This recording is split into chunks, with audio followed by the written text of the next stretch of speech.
This is part A of the KhoodeelaarTV television channel, broadcasting under the banner of Baby Angel Geronimo editions, timed at 03:50 GMT on Thursday, 9th of May 2024. One of the things that has been coming out of the USA has been, of course, the trial of the criminal, proven criminal, yet to be convicted formally, but proven criminal, career criminal, lifelong criminal, congenital born criminal, racist evilness, Donald Trump. Somebody says that it is very surprising that there's a porn star, Stormy Daniels, has become the person, one of the most powerful political persons in the USA. We have noticed this and we have noted this, and this is not a surprise to us because at the center of the allegations by her, claims by Stormy Daniels against the criminal Donald Trump, is that he lied, and he lied, and he lied, and he lied. She has become so confident on the strength of the evidence that she can now say, call him the orange turd, T-U-R-D. The Sky News in the UK has been running the line that Donald Trump is the first American former president to be prosecuted for a crime, but there's a lie. Obviously, the Sky News is following the same line, the same narrative as the BBC and the rest of the British media in promoting elaborate linguistic devices to shield the image of this proven criminal from the actual description that he deserves. And the description is that he is a proven criminal. He is a proven criminal committing multifarious crimes over decades. Absolutely multifarious crimes over decades. He's a thief.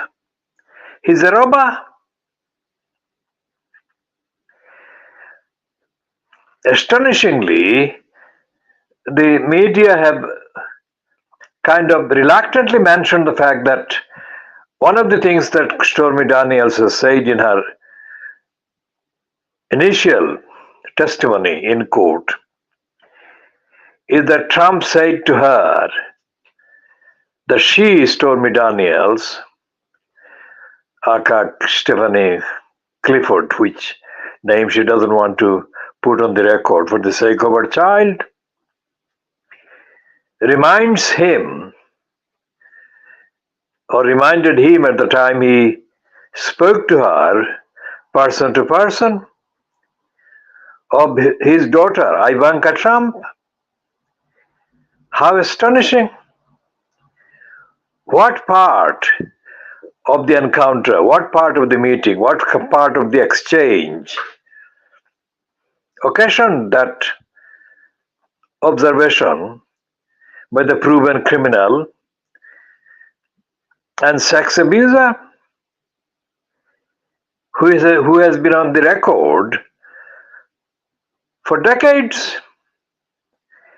as having said on the record that he would have had sex with his daughter had she not been his daughter. So nobody has actually investigated so far anyway. There has been no actual report of an investigation as to the extent of his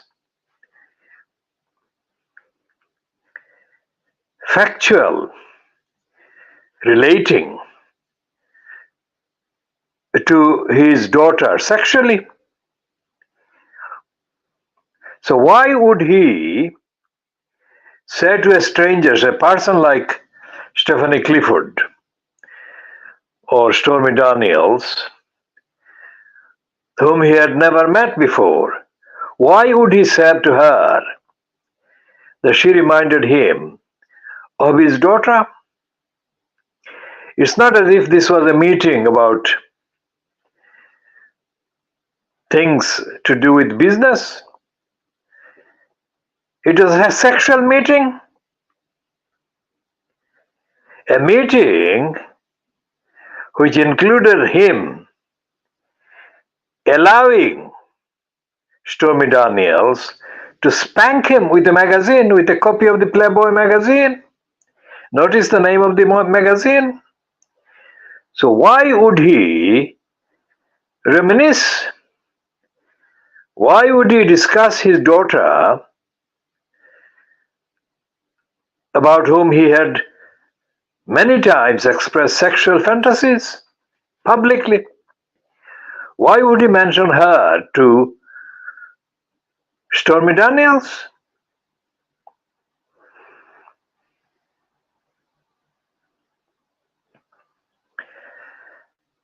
The defection by Natalie Haque, the current Member of Parliament for Dover in Kent, has been commented on by quite a few UK media organs. Because she defected, or her defection was announced minutes before Wednesday's so-called Prime Minister's questions were due to begin. So she timed it in a way so that it would have maximum coverage. It has emerged that John Healey, Labour MP,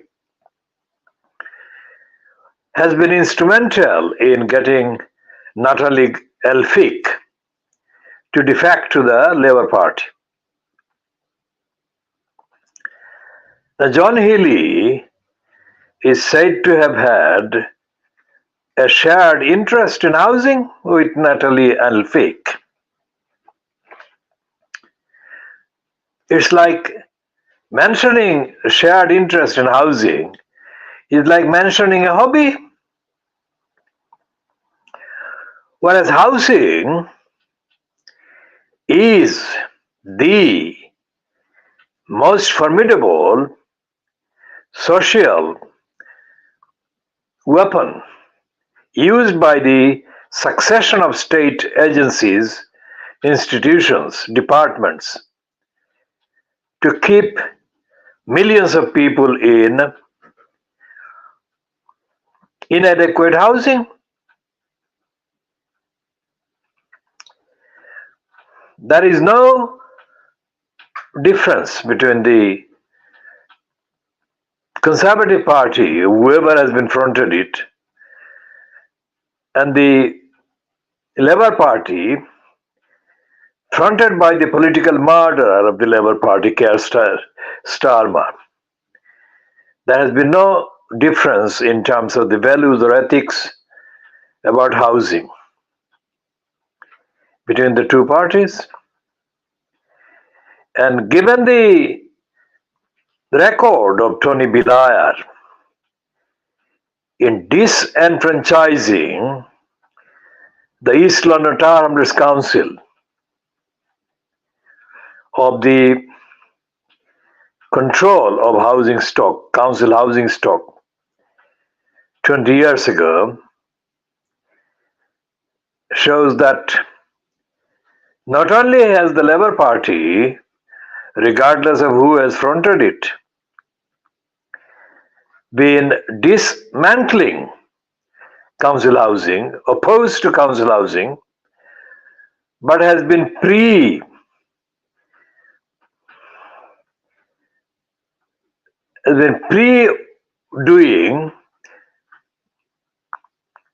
the sale of council housing stock that Margaret Thatcher implemented in the 1980s. So when the BBC allows its Zionist chief political correspondent to say that John Healey has had shared interest in housing with Natalie Haque, he doesn't actually believe that housing is a matter of rights. And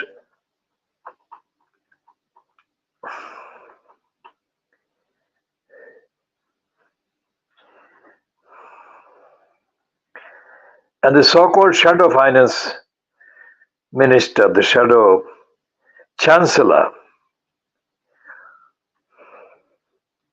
Reeves, is reported in the last 24 hours as saying to the business sector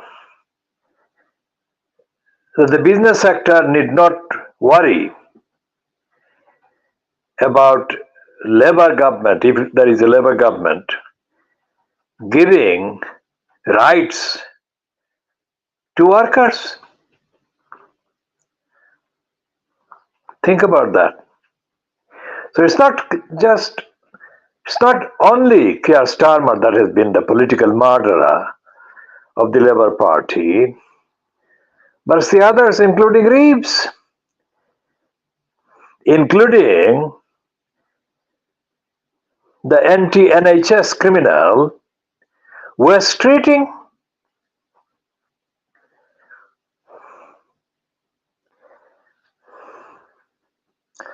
We shall be continuing on these issues and themes in later editions. This is coming to 3:58 hours GMT on Thursday, the 9th of May 2024. We shall continue